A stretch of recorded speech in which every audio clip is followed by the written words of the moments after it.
ka. Nak, sensya na. Naisip ko kasi lahat ng mga bayarin natin. Dami-dami nating iniisip, dami nating kailangang bayaran. Hindi ko alam kung saan ako kukuha ng mga pambayad doon, anak.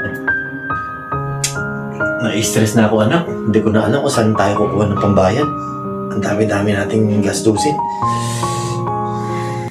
Hayaan mo na yan, Daddy. Makakahanap na lang tayo ng paraan. Perfect!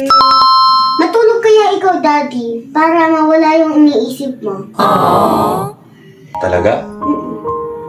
Sige, matutulog mo nga muna ako. A few moments later.